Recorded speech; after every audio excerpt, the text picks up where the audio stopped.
नमस्कार, स्वागत है आप सभी का एएनबी न्यूज में। मैं हूं आपके साथ ऋचा सिंह। प्रधानमंत्री नरेंद्र मोदी तीनों कृषि कानून को निरस्त करने के अपने वादे को जल्द पूरा करने में लगे हुए हैं। पीएम मोदी के नेतृत्व में केंद्रीय मंत्रिमंडल की बुधवार यानी कि आज नई दिल्ली में लोक कल्याण मार्ग स्थित प्रधानमंत्री आवास पर बैठक होने वाली है। सूत्रों के अनुसार तीनों विवादास्पद कृषि कानूनों को वापस लेने के लिए इस बैठक में विधेयक लाया जा सकता है। कहा जाता है कि केंद्रीय कृषि मंत्रालय ने प्रधानमंत्री कार्यालय यानी कि पीएमओ के साथ परामर्श करने के बाद इस विधेयक को अंतरिम रूप दिया है। केंद्रीय कृषि मंत्री नरेंद्र सिंह तोमर पहले लोकसभा में कृषि कानूनों को वापस लेने वाली विधेयक पेश कर सकते हैं। केंद्रीय संसदीय कार्य प्रहलाद जोशी ने बताया कि कानूनों को वापस लेने के विधेयकों को संसद के आगामी शीतकालीन सत्र में पेश किया जाएगा, जो कि 29 नवंबर से शुरू होने वाला है। आपको बता दें कि प्रधानमंत्री मोदी ने हाल ही में राष्ट्र के नाम संबोधन में 3 कृषि कानूनों को वापस लेने की घोषणा कर दी थी। पीएम ने इस दौरान कहा था कि ये कानून किसानों के हित में थे, लेकिन हम किसानों के कानूनों की अहमियत को नहीं समझा पाए, इसलिए तीनों कृषि कानूनों को वापस लिया जा रहा है। वहीं पीएम की घोषणा से किसानों में उत्साह है और किसान इसे अपनी बड़ी जीत की तरह भी देख रहे हैं, लेकिन किसान संगठनों का कहना है कि वे प्रदर्शन तब तक जारी रखेंगे जब तक संसदीय प्रक्रिया पूरी नहीं हो जाती। जबकि पीएम ने अपनी घोषणा के साथ ही साथ किसानों से वापस घर लौट जाने की अपील की थी।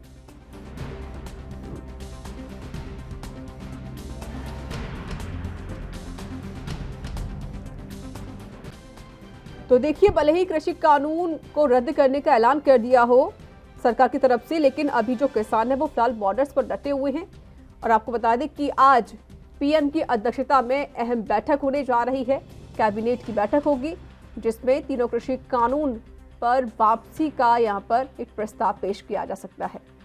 तो देखिए, फिलहाल जो पूरा मंत्रालय है तैयारियों में जुट चुका है।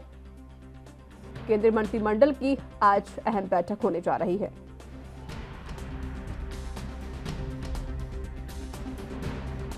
तो देखिए, पीएम मोदी ने 19 नवंबर को राष्ट्र के नाम संबोधन में तीनों विवादित कृषि कानूनों को वापस लेने का ऐलान किया था और अब पीएम ने इस ऐलान के क्रियान्वयन की प्रक्रिया को भी शुरू कर रही है।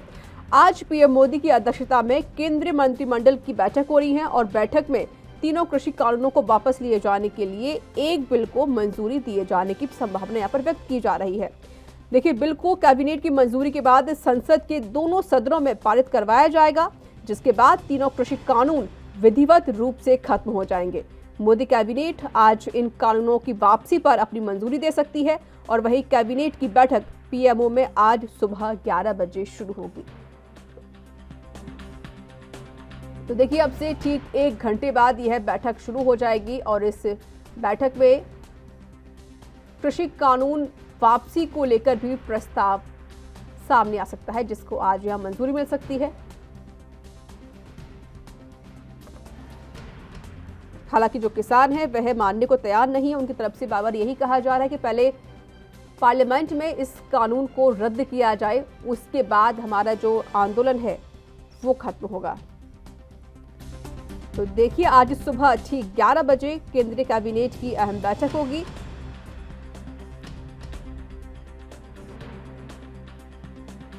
तो कृषि कानून को लेकर किसानों का आंदोलन पिछली 1 साल से चल रहा है और कृषि कानूनों को लेकर एक तरफ सरकार अपनी जिद पर अड़ी रही थी, तो वहीं पर किसान भी अपनी बात मनवाने में डटे रहे थे। लेकिन कहीं ना कहीं यहाँ पर अब सरकार को किसानों के आगे झुकना पड़ा, उनकी जिद के आगे झुकना पड़ा। तो वहीं पर 19 नवंबर को खुद प्रधानमंत्री नरेंद्र मोदी ने इस कृषि कानून को रद्द करने का ऐलान कर दिया था। हालांकि किसानों में काफी ज्यादा खुशी तो है, उत्साह भी नजर आ रहा है, लेकिन अभी जो किसान हैं वो बॉर्डर से हटने को तैयार नहीं है। उनकी तरफ से कहा जा रहा है कि हमारे जो और अन्य 6 मांगे हैं उन मांगों को भी पूरा किया जाए।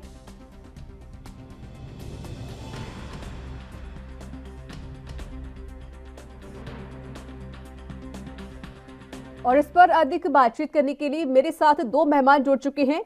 किसान यूनियन के राष्ट्रीय उपाध्यक्ष हैं स्वामी इंदर। स्वामी जी, स्वागत है आपको एएनबी न्यूज में। और मेरे साथ जुड़ चुके हैं बीजेपी से प्रवक्ता हैं कैप्टन आई सिंह। कैप्टन जी, आपका बहुत बहुत स्वागत है। स्वामी जी, पहले मैं आपका रुख करना चाहती हूँ। देखिए सर, आज कैबिनेट की अहम बैठक होने जा रही है। सरकार ने भी जिस तरीके से 19 नवंबर को ऐलान कर दिया था कृषि कानून को रद्द करने का, लेकिन जो किसान है वो फिलहाल डटे हुए हैं। अब क्या कुछ आपकी तरफ से किया जाएगा? क्या कोई डिसीजन आपकी तरफ से लिया जाएगा? क्योंकि आज देखिए, आज मोहर लग सकती है कानून वापसी पर कैबिनेट में। जब से प्रधानमंत्री ने देश में घोषणा की जी। मीडिया के माध्यम से कि इन 3 काले कानूनों को वापस ले रहे हैं, हम्म। पूरे देश के अंदर प्रधानमंत्री के ऊपर और कैबिनेट के ऊपर पूरी निगाह है देश के किसान की और आम नागरिक की। वो देख रहे हैं कि सरकार क्या करने जा रही है, उसका तो क्या करना चाहिए।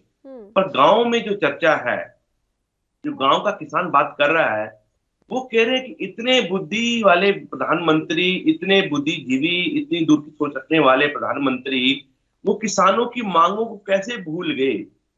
क्या उन्हें किसानों की तमाम मांगे याद नहीं है? किसान की जो मांगे हैं, एमएसपी को लेके किसान लगातार 1988 से संघर्ष करता आ रहा है। ये संघर्ष कोई नया नहीं है। और प्रधानमंत्री जिसकी पैरवी करते आपको 2013 में नजर आएंगे, जिन्होंने प्रधानमंत्री को खत लिखा और मुख्यमंत्री की कमेटी की वो अध्यक्ष थे, क्या वो अपनी बात भूल गए? इन तमाम बातों को किसान समझ रहा है कि कहीं ना कहीं राजनीति दबाव को प्रधानमंत्री ज्यादा महसूस कर रहे हैं। किसानों की मजबूरी और किसानों की जरूरतों को प्रधानमंत्री दरकिनारे कर रहे हैं। मैं आज की कैबिनेट में होने वाली मीटिंग के ऊपर माननीय प्रधानमंत्री को आपके चैनल के माध्यम से वो बातें पुनः दोहराना चाहूंगा जो वो भूल रहे हैं। मैं कहूंगा प्रधानमंत्री जी, आपने जो वादे किए हैं वो पूरे करें। ये लोकतंत्र की मर्यादा है। आप जीत कर आए हैं, निर्वाचित हैं और आपको चुना है देश ने। से आपने ये इल्जाम लगा दिया है पीएम मोदी पे कि पीएम मोदी सिर्फ एक राजनीतिक दबाव के चक्कर में उन्होंने कृषि कानून रद्द करने का ऐलान किया है। चलिए, मेरे साथ कैप्टन आई सिंह जी लगातार जुड़े हुए हैं, जो कि बीजेपी से प्रवक्ता है। कैप्टन जी, देखिए, आज कैबिनेट की अहम बैठक होने जा रही है और कहीं ना कहीं कृषि कानून की वापसी पर मोहर भी लग सकती है। लेकिन जिस तरीके से आपने खुद सुना यहाँ पर स्वामी जी को, उन्होंने कह दिया है कि जो पीएम मोदी उन्होंने सिर्फ राजनीतिक दबाव के चक्कर में कृषि कानून रद्द करने का ऐलान किया है। क्या वो डर गए हैं? क्या चुनाव को देखते हुए यह कृषि कानून रद्द किए गए हैं? कैप्टन जी। नहीं, बिल्कुल ना प्रधानमंत्री जी डर गए हैं, ना किसी दबाव में हैं। प्रधानमंत्री जी अपने देश की खुशहाली चाहते हैं और उसी खुशहाली और अपने किसानों को खुश देखना चाहते हैं, उनकी आमदनी बढ़ी हुई देखना चाहते हैं। जिस तरह से प्रधानमंत्री जी ने पहले भी 2-3 बार कहा है, हर मंच से कहा है, तो किसानों के लिए ही ये हम 3 बिल लेके आए थे। और इन बिलों में जो हमने रखा था तो सिवाय किसान के फायदे के अलावा और कुछ नहीं था। किसान का इसमें नुकसान कहीं से कहीं नहीं था जी। मगर जिस तरह से जो है ना, इन बिलों को 3 काले कानून कहा गया, जैसे अभी जो प्रवक्ता जी कह रहे थे किसान यूनियन के, तो इन्होंने भी कहा कि 3 काले कानून। मैं इनसे यही जानना चाहूंगा, इस काले कानून में एक काले का आप बता दें कि इसकी ये है, एक कमियां इसकी आप बता दें कि इसमें ये है। चलिए सर, यही सवाल पूछ लेते हैं स्वामी जी, आखिरकार क्या है इस कृषि कानून में काला, जो आप काला कानून बोलते हैं, इसको बता दीजिए सर को। यही विडंबना है आज देश के अंदर। प्रधानमंत्री जी कुछ बोलते हैं और इनके प्रवक्ता कुछ और बोलते हैं। यहाँ तक कि उत्तर प्रदेश के बहुत बड़े नेता राज मिश्र जी भी बोल रहे हैं ये कानून अगर वापस होंगे तो उन्हें दोबारा आएंगे। काले वाली बात बता देता हूं मैं कैप्टन साहब, आपको समझा देता हूं। आपका पड़ोसी जिसे न्यायपालिका में जाने का अधिकार होगा, पर आप किसान हैं तो आपको न्यायपालिका में जाने का अधिकार नहीं होगा।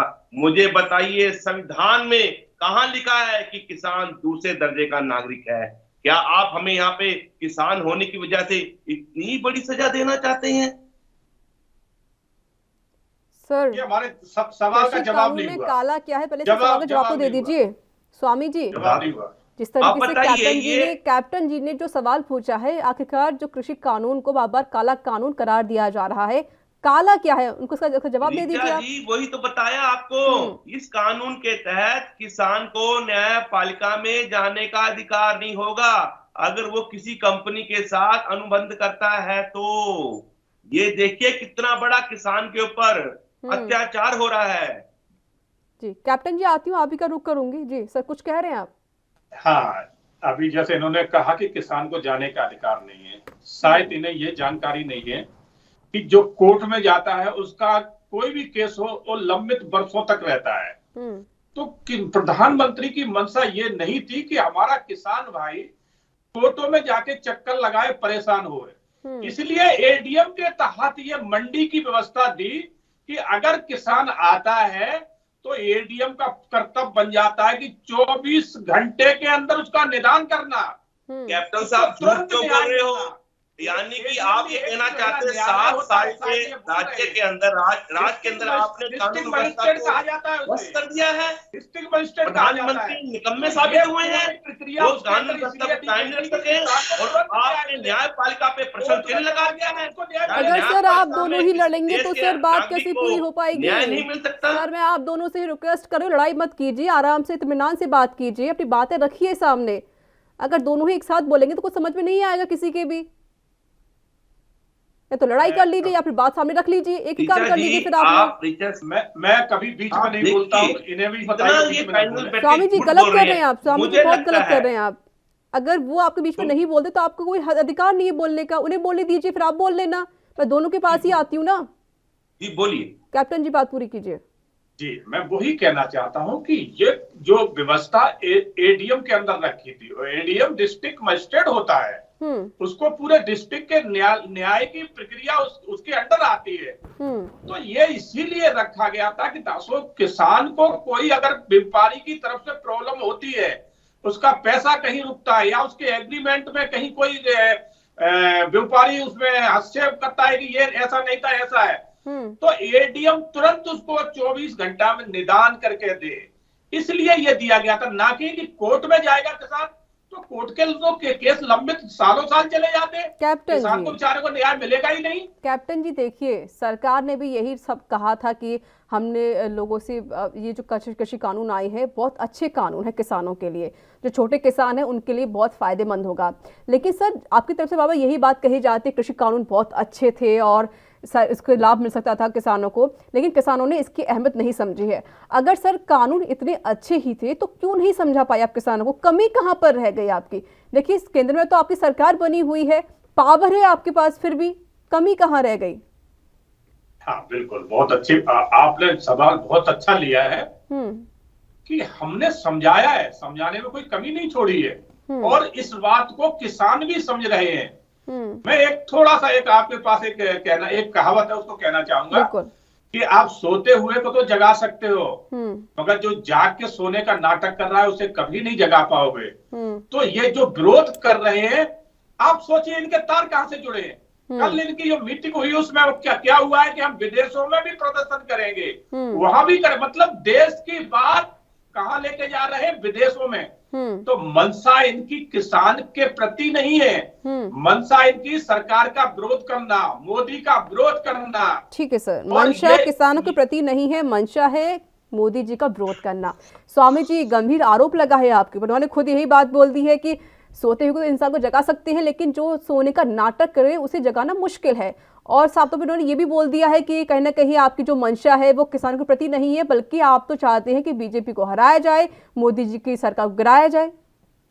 स्वामी जी पूरे ऋचा जी विषम पटल के ऊपर आज किसान बिलों पर चर्चा हुई जी, भले वो संसद आपकी संयुक्त किसान की संयुक्त की उसकी हो, यूनियन की हो, भले वो आपकी कनाडा गवर्नमेंट की हो, भले वो आप यूके गवर्नमेंट की हो, हर जगह चर्चा हुई है इन बिलों के ऊपर कि किस प्रकार से घोर अत्याचारी नीति द्वारा कैप्टन जी ने जिस तरीके से, स्वामी जी रोकना चाहती हूँ मैं आपको, कि जिस तरीके से आरोप लगा है कैप्टन जी ने कि आपकी जो मंशा है मोदी सरकार गिराने की है, वो इसलिए भी कह रहे हैं क्योंकि देखिए जब शुरुआत हुई थी, जब किसान विरोध प्रदर्शन करने लगे थे, बॉर्डर्स पर आना उनका शुरू हो गया था, तब कहीं ना कहीं विपक्ष पार्टियां भी वहां पर आनी शुरू हो गई थी। उन्होंने इतनी सारी पार्टी वहां पर आई, लोगों से मिलने के लिए समर्थन भी उनको दिया गया।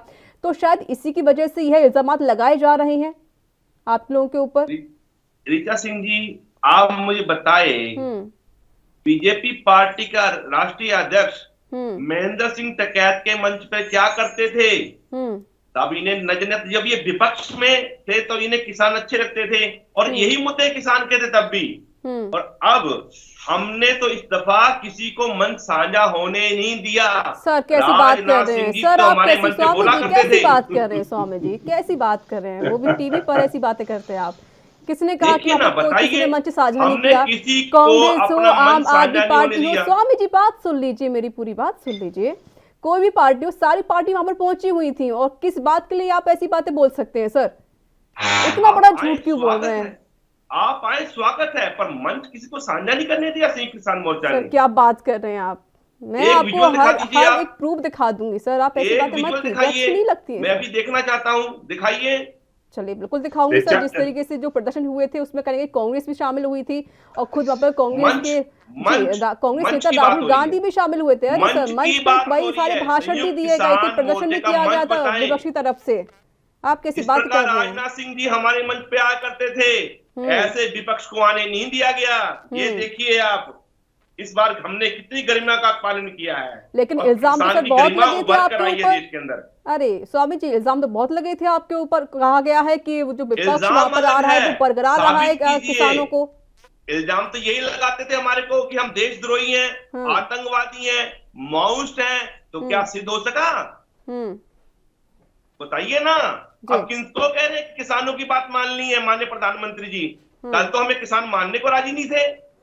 चलिए कैप्टन जी, देखिए सबसे बड़ी बात यह है कि 100% किसानों में से कहीं ना कहीं मोदी ने खुद ही बोला था कि कुछ किसान हैं जिनको हम नहीं मना पाए हैं। अब वो कुछ किसानों में कहीं ना कहीं 20% वो किसान ऐसे आते हैं जिनको शायद पीएम मोदी नहीं बना पाए हैं। बाकी सभी किसान मानने को तैयार हो गए थे, ठीक है कानून अच्छे हैं, शायद हमारे इससे लाभ मिल पाए। लेकिन सर वो 20% किसान इतने भारी क्या पड़ गए आप पर कि आपने कृषि कानून को ही रद्द कर दिया? सर इसका जवाब मैं लूंगी, सर माफी चाहते हैं, इसका जवाब मैं लूंगी, लेकिन वक्त एक छोटे से ब्रेक का हो चला है। ब्रेक के बाद हम सर हाजिर होंगे।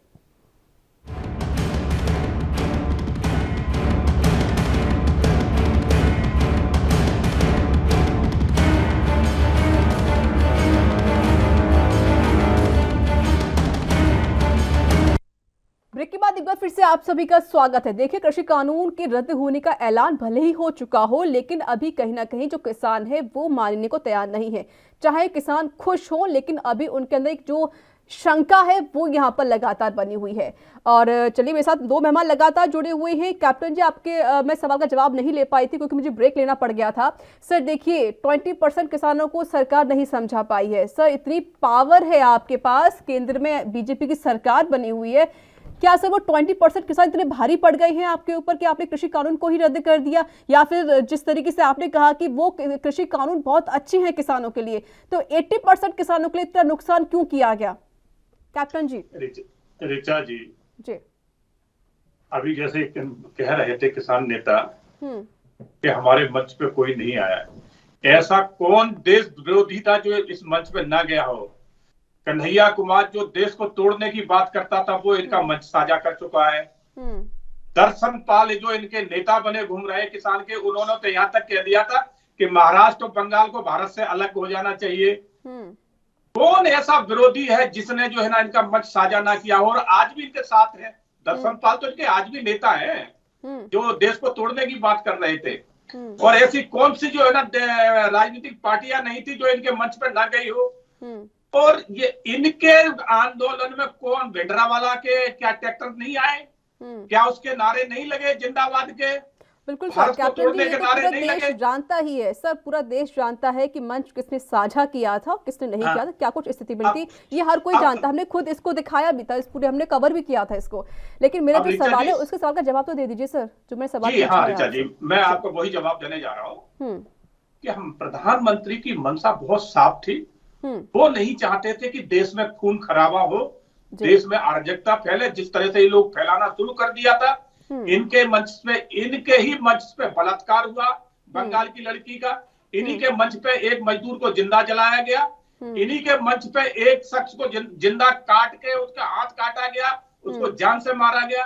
तो इस तरह के इनके यहाँ जो है ना कृत्य जब होने लगे, और इससे भी बड़ी इनकी प्लानिंग थी, क्योंकि इनकी प्लानिंग तो विदेश से चल रही है ना, इनकी विदेश से पैसा आ रहा है, प्लानिंग हो रही है।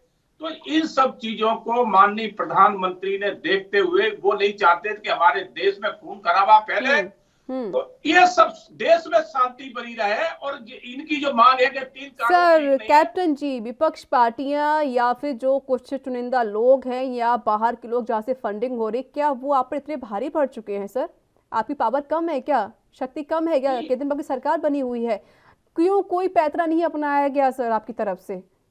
अब बाकी जो 80% किसान है उनका क्या होगा? जो किसान गरीब है उनका क्या होगा? जिनके पास जमीन कम है उनका क्या होगा?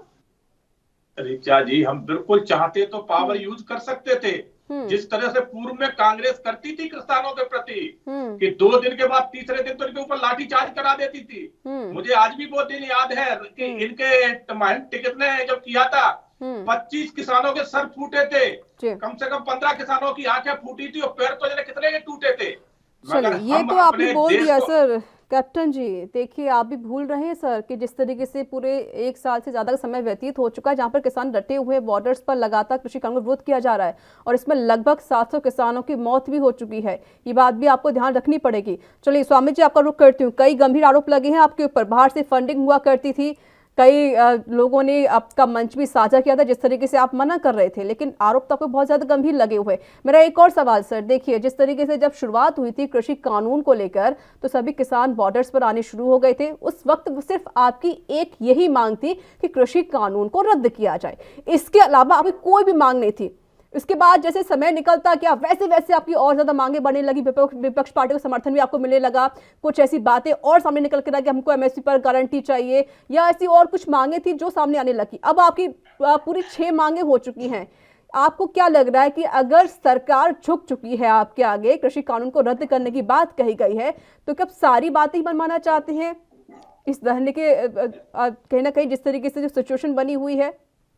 गिरिजा सिंह जी, पहले बात मैं बताना चाहूंगा, आप मुझे बताएं लखीमपुरी खीरी का जो एक्सीडेंट है, जो निर्मम हत्या किसानों की, पत्रकारों की, क्या ये आंदोलन से पहले हुई थी? कहां पहुंच गए?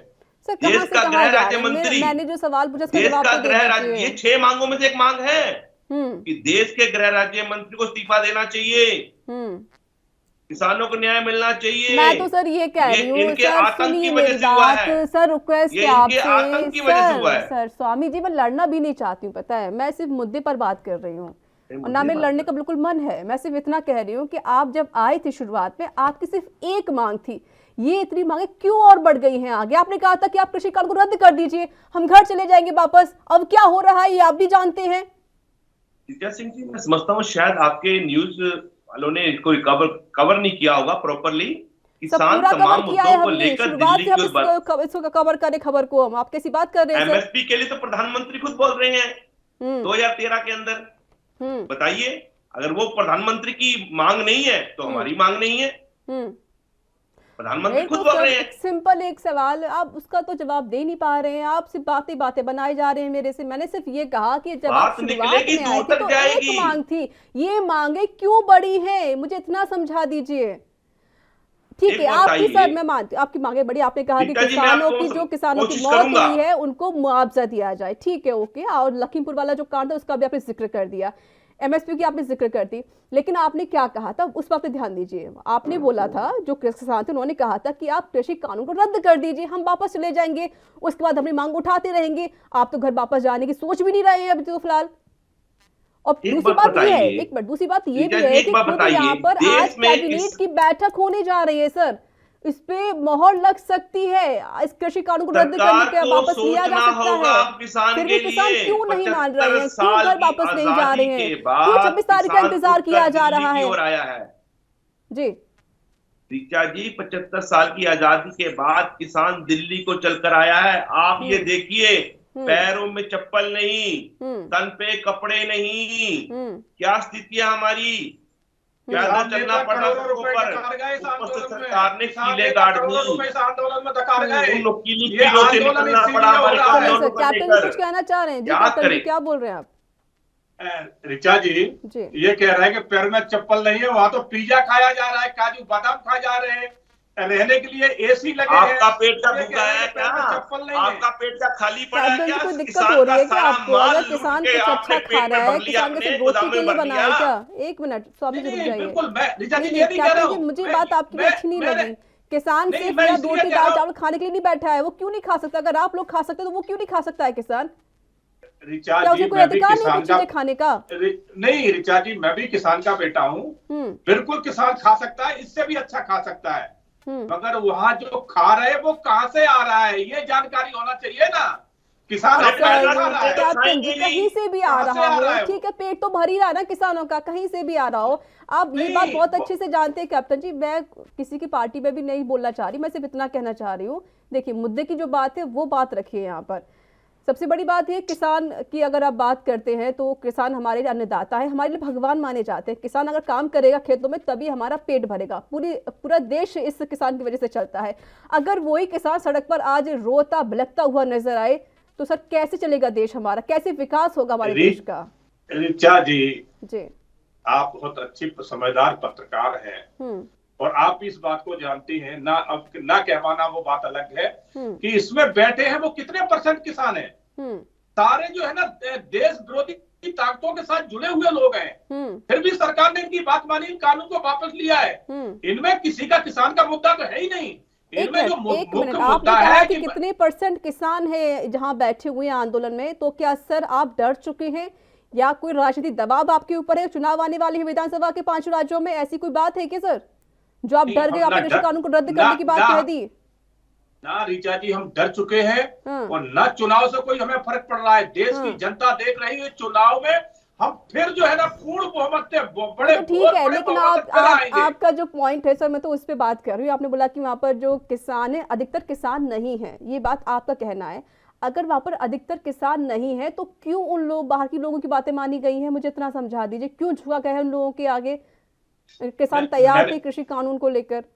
हमने क्या कहा आपसे? मैं तो उसकी वजह जानना चाह रही हूं। इनके मंच पे क्या क्या नहीं हुआ है, तो हम नहीं चाहते हैं कि देश में इस तरह की अराजकता फैले। इनके मंचों पे मर्डर होने लगे थे, अब इससे ज्यादा क्या होगा? जिस मंच पे सरेआम वही एक्सक्यूज, वही बातें सर, कैसी बातें कर रहे हैं आप? आपकी सरकार बनी हुई केंद्र में, तो क्या आपके पास पुलिस बल नहीं था? क्या आपके पास आर्मी नहीं थी? चलिए ये बातें तो होती रहती हैं। और सबसे बड़ी बात यह है कि खुद आज कैबिनेट की बैठक होने जा रही है, ठीक 11 बजे कैबिनेट की बैठक होगी और इस पे कहीं ना कहीं इस कृषि कानून को रद्द करने पर प्रस्ताव दिया जा सकता है। बहुत बहुत शुक्रिया स्वामी जी आपका, और कैप्टन जी आपका बहुत बहुत शुक्रिया हमारे साथ जुड़ने के लिए, अपना समय देने के लिए और हमारे साथ अपनी बातें रखने के लिए। तो देखिए कृषि कानून को लेकर लगातार जो बवाल है वो यहाँ होता हुआ नजर आ रहा है। भले ही यहाँ पर कृषि कानून रद्द करने का ऐलान कर दिया हो पीएम मोदी ने, लेकिन जो किसान है वो अभी भी बॉर्डर्स पर डटे हुए हैं।